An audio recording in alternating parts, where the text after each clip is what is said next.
Shalom and welcome to Ne'er Reglai Jewish Ministries, where we teach the Bible from a Jewish historical, cultural, and linguistic perspective. We're continuing in Revelation chapter 16, and this is part 3. We'll be focusing on Revelation 16, verses 17 to 21. We'll also be beginning with verse 15 in this chapter. And I've titled this teaching, The Seventh Bowl, a Blessing and a Cup of Wrath. Now, as always, I want to start with the context. Now, we've been going through the Revelation chapter 16 for the past couple of teachings, and I've covered this in great detail, so I'm not going to do that again. But we know that Revelation chapter 16 describes these 7 bowl judgments, which are poured out upon the earth in the Great Tribulation, at the end of the Great Tribulation. And we also see uniquely how the 6th bowl targets the Euphrates River in the end times, causing it to dry up, and how this prepares the way for the kings of the east to come into the land of Israel.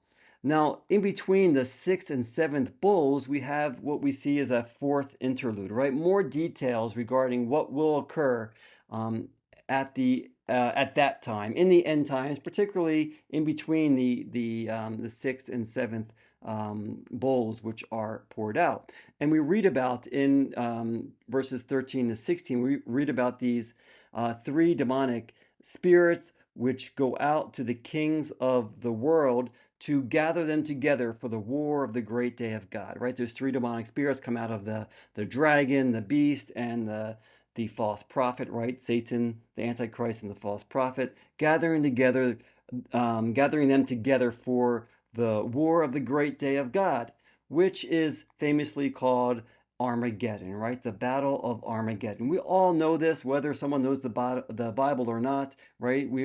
The word Armageddon is often used in everyday language to speak of something cataclysmic, right? Something which will end the world. And we studied in the previous teaching the unique name that actually in the Hebrew for Armageddon, which it says in the scriptures, right? Which in Hebrew is called Har Megiddon. And we looked at that. Why is it called Har Megiddon? What is the significance of that? Because there is no place called Har Megiddon in the Bible, the mountain of Megiddon or the mountain of Megiddo. But we see uniquely how that word Megiddon is also used in Zechariah 12:11 and seems to clearly be being used symbolically of the mountain of Jerusalem, right? As we put all the pieces together, as we did in the previous teaching, I think it's very clear, especially as we think about this location of the final battle at Jerusalem, as we see here in Zechariah 14:3, for I will gather all the nations against Jerusalem to battle, right? All the nations come against Jerusalem in the end times. So Harmageddon as Jerusalem just makes sense with the book of Revelation, which has a lot of symbolism in it.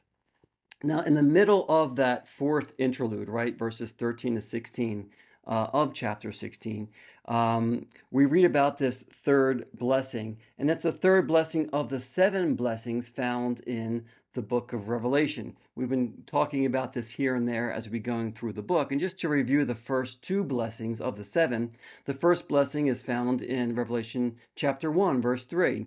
And it says, "Blessed is he who reads and those who hear the words of the prophecy and heed the things which are written in it, for the time is near." Now, this is a powerful blessing, and every session as we're going through these, the book of Revelation, verse by verse and chapter by chapter, we're partaking in that blessing, right? We're hopefully receiving that blessing as we're studying it and keeping it and hearing it again and again. The second blessing is in Revelation 14:13, "And I heard a loud voice from heaven saying, Right, blessed are the dead who die in the Lord from now on.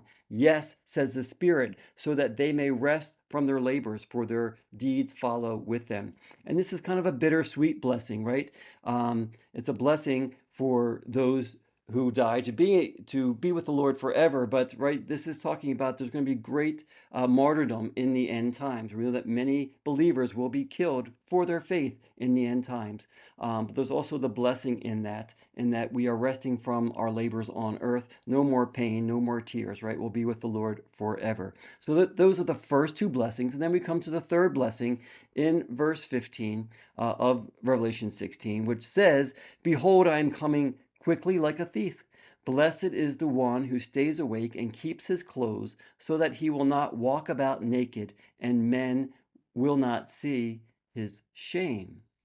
Now, this is a powerful blessing. And these words of exhortation and blessing to believers are from Yeshua himself. This is the first time that we actually hear Yeshua speaking in the first person since Revelation chapter 3, right? We know that in the beginning of the book of Revelation, we have Yeshua speaking with John as he calls him to write this book, right? And then the chapters 2 and 3 are all Yeshua speaking to the seven congregations, right? The seven letters to the seven congregations. But when those letters end in verse 22 of chapter 3, all the way up till now, we have not heard Yeshua speaking directly, right? Throughout Revelation chapters 4 to 21, we read of various voices of angels and the voice of God in general. And we've talked about that all along, all throughout these teachings. But we don't see the direct voice of Yeshua until now. Here in Revelation 16:15, we read this short word of warning and blessing from Yeshua, which is marked by parentheses, right? And I've highlighted these parentheses as we see in this English translation, right? That's not obviously in the original Greek, right? But it's marked off because it's a unique sentence here, or it's a unique paragraph that is obviously Yeshua's words, but even so, it doesn't really fit the context in a sense. We're going to talk about the context of it a bit more later, right? But again, Yeshua says, "Behold, I am coming like a thief. Blessed is the one who stays awake and keeps his clothes, so that he will not walk about naked, and men will not see his shame." Now, why does Yeshua begin by telling us that his coming will be like a thief? This is something I've talked about before, I've taught on before, in Revelation chapter 3, in the letter to the congregation at Sardis. So you can go back and look at that teaching if you want to have a little bit more of an in-depth understanding of this concept that Yeshua comes like a thief. But I just want to talk about this briefly here. And there's two main points. Number one is, first, Yeshua's coming like a thief is a reminder that we do not know the exact day or hour when he is coming. Therefore, we must always be ready. So this is a very general point about his coming like a thief. But kind of in an opposite way, but this is also equally true. Secondly, Yeshua's coming like a thief is really to those or for those who are not awake and are not expecting him, as we read in 1 Thessalonians 5, verses 4 to 6. "But you, brethren, are not in darkness, that day would overtake you like a thief. For you are all sons of light and sons of day. We are not sons of night nor of darkness. So then let us not sleep like others do, but let us be alert and sober." Right? And so part of our faith in the Messiah is to live in continual expectation for the day of the Lord and of his return. And I just reference here 2 Thessalonians 2, 1 to 3, because the day of the Lord and his return are two concepts that come together, right? Often the day of the Lord is that day of judgment, and of his return is when he brings judgment, but also salvation, right? So those two things always go together. So he's coming like a thief, but not to those of us who are expecting him. Now, for further perspective, let's read Yeshua's words of warning to the believers at Sardis, right? I mentioned I did a more in-depth teaching on this subject in Revelation chapter 3 regarding Sardis, right? So we read in Revelation 3:3, "So remember what you have received." This is Yeshua's words, right? "So remember what you have received and heard, and keep it and repent. Therefore, if you do not wake up, I will come like a thief, and you will not know at what hour I will come to you." Now, this is not necessarily speaking about Yeshua's second coming. This is about his judging the people if they do not repent, right? And Again, this is a reminder. Yeshua only comes like a thief to those who are spiritually asleep, right? They're not expecting him. And that's what he's saying here to the people at Sardis. Wake up. Otherwise, I will come like a thief, right? If we're awake, if we're alert, if we're expecting him, he's not going to come like a thief to us. We are exhorted to walk in the light, to remain alert and sober as we look forward to his second coming. If we're living a life of constantly, daily praying, expecting his return, it's not going to be like a thief to us, right? We're going to be waiting for it. We're going to be in joy when he comes. Now, the third blessing supports Yeshua's warning of coming like a thief by exhorting his followers to stay awake. This is the natural flow of it, right? He says, blessed is the one who stays awake and keeps his clothes so that he will not walk about naked and men will not see his shame. So again, blessed is the one who stays awake and keeps his clothes so as not to go about naked. So remaining spiritually vigilant, right, awake, alert, is clear. However, what does it mean for one to keep his clothes and not go about naked? What is Yeshua saying with this analogy, right? So the act of keeping one's clothes so as not to go about naked is explained to us by Yeshua in his letter to the believers at Laodicea, also in Revelation 3. There's a lot of revelation in Revelation 3. Verse 18, where Yeshua says, I advise you, the people at Laodicea, to buy from me gold refined by fire so that you may become rich, and white garments so that you may clothe yourself, and that the shame of your nakedness will not be revealed, and eye salve to anoint your eyes so that you may see. Now, Yeshua invited the wealthy believers at Laodicea to buy from him 3 items which are symbolic of a spiritual reality. And just to remind us that, when we studied the letter to the congregation at Laodicea, that culture in Laodicea, it was a wealthy city, right? The people were very wealthy there. The Jewish people in that city used to send gold to Jerusalem every year as a way to support them and a blessing. When there was an earthquake that destroyed the city of Laodicea, the Roman Empire volunteered to assist them and give them help and support and money. And they said, no, we'll do it, right? They were very wealthy, proud people. And Yeshua has addressed them in their culture, in their climate, right, of being a wealthy people. And he says, listen, buy from me gold refined by fire, right? Eternal riches. Buy from me the fine white garments, right? And I believe he's saying his righteousness, and we'll talk more about that. And he says, buy from me the eye salve so you can actually have spiritual sight. And I just want to focus here on the white garments, right? We're not going to do a whole teaching on the letter to Laodicea here. But we know that all clothing is made by a certain manufacturer.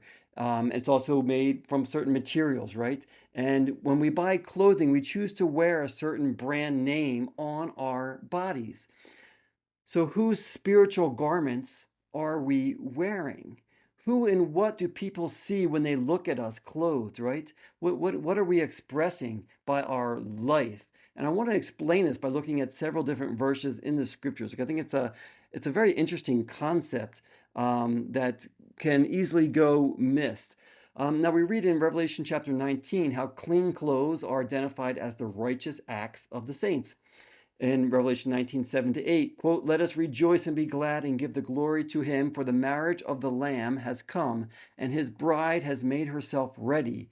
It was given to her to clothe herself in fine linen, bright and clean, for the fine linen is the righteous acts of the saints, right? This is the marriage supper of the Lamb, as Yeshua is returning at that time, right? And so we see here how bright, clean, fine linen is equal to the righteous acts of the saints, right? It's that the actions that come about through a born again life, that walking with Yeshua. We see another description of the faithful believers at Sardis, like once again in Revelation chapter 3, verse 4, where we read this, but you have a few people in Sardis who have not soiled their garments, and they walk with me in white, for they are worthy. Again, we're seeing this image, right, of wearing white clothing and walking with Yeshua. It's living a righteous life, right? It's having that righteousness of God on our bodies, and it's displayed through these garments. In the Old Testament, Job speaks of being clothed in righteousness. He says in Job 29:14, I put on righteousness, and it clothed me. My justice was like a robe and a turban. This is an amazing picture, right, of wearing righteousness. How do you wear righteousness, right? But it's how one's life, one's righteous acts should be as obvious as white garments that clothe an individual, right? Everything we say and do should reflect um, the holiness of God within us. So it's kind of an outward expression of what hopefully is within us. And I think about Joseph, right? Joseph received this coat of many colors from his father. And every day that he put this on, what was it saying to the world? It was saying, my father loves me. I am the son of Jacob. Jacob, my father, has honored me, right? And we see this not only affecting Joseph, but it affected his brothers. They were jealous, right? And they treated him differently. And we know that whole story. But again, I see that putting on of what the Father gives us. And I think it's a beautiful picture of that. Now, just to say, don't go out and buy white garments, right? Don't go out and buy a whole new wardrobe that's all white. White garments themselves cannot make a person righteous in God's eyes. And hopefully we understand that this analogy here. It is only God who makes us righteous. As we read here in Isaiah 61:10, I will greatly rejoice in the Lord. My soul shall be joyful in my God, for he has clothed me with the garments of salvation. He has covered me with the robe of righteousness, as a bridegroom decks himself with ornaments, and as a bride adorns herself with her jewels, right? A beautiful picture, and I think beautifully worded here in Isaiah 61:10. A believer's salvation and righteousness are compared to the clothing of a bride and groom. So just concluding thoughts here with this blessing, right? Blessed is the one who stays awake and keeps his clothes. We are either awake and clothed in the righteousness of God. We're either walking with Yeshua, right, in that holy, righteous way, or we are asleep and considered naked spiritually before God, right? And our shame is exposed. And that's what we are seeing here. And that's this context as well of Yeshua coming like a thief. If you're not awake, he's coming like a thief. So what is the general context of this third blessing, right? This whole verse, Revelation 16:15, behold, I'm coming like a thief. Blessed is the one who stays awake and keeps his clothes, so that he will not walk about naked, and men will not see his shame. The context of this verse is that it's being proclaimed in the midst of the seven bowls of the wrath of God. And it is in this interlude, in between the sixth and seventh bowls, the very end of the Great Tribulation, the very end of the outpouring of God's wrath upon this earth. And this is powerful because this is another example, another biblical example that confirms that believers will be on the earth during the time of the Great Tribulation. And I've talked about this in the past, but I think it's powerful as we go through the prophecy of Revelation chapters 4 and following to the end to see how there is constant exhortation and warnings and recognition of believers who are on the earth at this time. Now, I've made this list of verses of believers in the throughout these chapters, Revelation 6. That's where the first seal is broken, right? Up until chapter 18, because we see continual references to the believers, those who worship Yeshua compared to those who worship the false Messiah, the Antichrist, right? Well, I'm not going to read all these verses. You can go and look at them yourself. But I just think it's powerful to see all of these verses throughout these sections of the Great Tribulation that speak of believers on the earth. Now, as most of you know, I quote Dr. Walvoord, and I use his commentary as I go through my teachings week to week, my preparations, I should say. And Dr. Walvoord is openly a pre-trib rapture theory guy. He says that. But he's not hardcore. And I just say this here, despite Dr. Walvoord's pre-trib rapture position, he explains in his commentary on Revelation 16:15 how believers on earth at that time will continue until the end. I just want to read his commentary here on Revelation 16:15. He says this: the believers here are evidently those still on earth who have been able to escape martyrdom, even though they remain true to their Lord. It is possible that the beast will not be able to enforce his edict of death on those who are located in the outer reaches of his empire, and that he will not find all those who are in hiding. And he references Matthew 24:16. So I appreciate Dr. Walvard's integrity with the word and just saying, this is obviously talking about believers here, right? Now, our being caught up and gathered together to our Messiah is a timing issue, right? And I have in highlighted quotes or parentheses here the word the rapture, right? Because we often use the word the rapture for when we are gathered together. Now, just to say, I choose not to use the word rapture because it is not in the Bible, right? It's a Latin word. If you have a Catholic Bible, the Latin Vulgate, you'll find it there, rapturo, right? But this is a word that many believers use. They always talk about the rapture, and we sometimes get it confused just with this simple concept of our being caught up and gathered together, which we see many times used in the scriptures. But simply to say it's a timing issue, right? And we can agree to disagree on this. But just to say, as I continue to study and teach God's word, the scriptures, all the New Testament, from Matthew to Revelation, consistently speak of our being gathered together to the Messiah at his second coming, at the last trumpet, and at the end of the great tribulation. So I just want to encourage you, search the scriptures. What do you find? We must do our best to understand the scriptures as they are written without forcing a man-made position upon them, right? And just to say, people say, oh, well, the Trinity's not in the Bible, but we see God, the Father, Son, and the Holy Spirit. Yeah, of course. But we also see clear verses, God the Father, right? God the Son, and God the Holy Spirit. Those concepts are clearly articulated, right? I just want to encourage you, if you believe in the pre-trib rapture theory, find the scriptures, be able to defend it.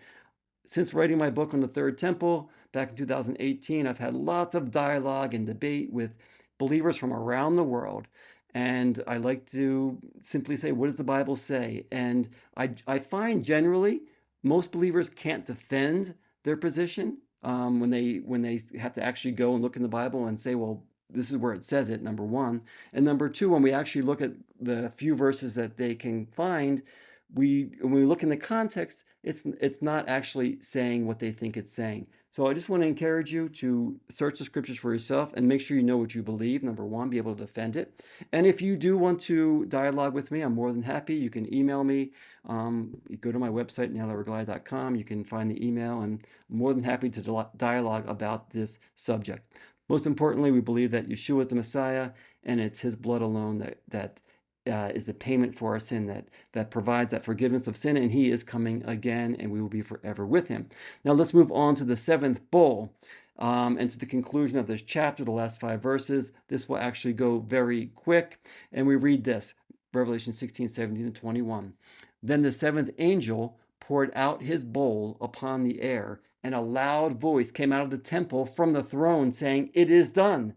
And there were flashes of lightning and sounds and peals of thunder, and there was a great earthquake, such as there had not been since man came to be upon the earth. So great an earthquake was it, and so mighty. The great city was split into 3 parts, and the cities of the nations fell. Babylon the Great was remembered before God to give her the cup of the wine of his fierce wrath.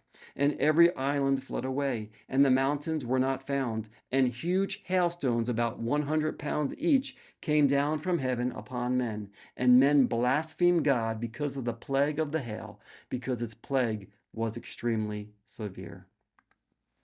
This is the 7th bowl, right? So let's just begin with the question of what is the meaning of this seventh bowl being poured out in the air. So we're not given a reason for this. However, we are reminded that God's wrath is completed in this 7th bowl. Therefore, it will affect all of creation, right? So I think that's probably what we're seeing here. We also read the words, "It is done," coming out of the temple from the throne. And this clearly is this location is clearly identifying the one speaking, right? Only Almighty God sits on the throne in heaven, right? Especially associated with the temple. This is clearly Almighty God speaking. Now, there are several events which will occur at the seventh bowl. Number one, flashes of lightning. Number two, sounds and peals of thunder. Number three, a great earthquake like no other in history. The great city is split into three parts. Cities of the nations will fall. Islands and mountains will be forever changed. Number four, Babylon the Great is remembered before God. And number five, an extreme plague of hail will rain upon the earth. Now, in Revelation chapter 11, there is an earthquake before the seventh trumpet, as we see in verse 13. And then there is a scene of lightning, thunder, an earthquake, and a hailstorm after the seventh trumpet, right? And verse 19. So all right before and after the seventh trumpet. Now, these events, however, are separate from what we're reading about in the seventh bowl. The earthquake that will occur before the seventh trumpet is described in this manner in Revelation 11:13. And in that hour there was a great earthquake, and a tenth of the city fell. 7,000 people were killed in the earthquake, and the rest were terrified and gave glory to the God of heaven. So this is clearly a different earthquake from the one that we're reading about in Revelation 16 at the seventh bowl. The two earthquakes referenced in Revelation 11, which occur immediately before and after the seventh trumpet, appear to be separate from the earthquake in Revelation 16 at the seventh bowl, right? Because of, number one, the timing of the earthquakes, and number two, the effects of the earthquake, right? Of the earthquakes. The severity of all of the bowl judgments, as we read in Revelation 16, are much greater than the trumpet judgments, especially regarding the earthquake. The earthquake of the seventh bowl that we read here in Revelation 16 will be like no other in history. And it says, and there was a great earthquake such as there had not been since man came to be upon the earth, right? It's going to be very extreme. It's going to be global in nature. Now, as a result of the earthquake, at the seventh bowl, we read the great city was split into three parts. So what is the great city? It is more than likely referring to Jerusalem because of the context and what we read in other scriptures, as we see here in Revelation chapter 11, also regarding the great city, right? This is in the context of the two witnesses, and we read this: when they have finished their testimony, the beast that comes up out of the abyss will make war with them and overcome them and kill them, and their dead bodies will lie in the street of the great city, which mystically is called Sodom and Egypt, where also their Lord was crucified, right? This can only be one city, speaking of Jerusalem, and that's what we also appear to see in Revelation 16:19, right? That's another just a great example here of how you have Jerusalem, which is being called by other names, right? Sodom and Egypt, just like Harmageddon most likely is also referring to Jerusalem. Now, the results of the seventh bowl judgment are: number one, Jerusalem will be split into three parts and cities of the nations will fall. Number two, islands will vanish and mountains will not be found. Number three, an extreme hailstorm is described with hail that will weigh about 100 pounds each, or 46 kilos each. This is humongous. Now, the Greek word for the weight of the hail is talantiaios, and literally means the weight of a talent.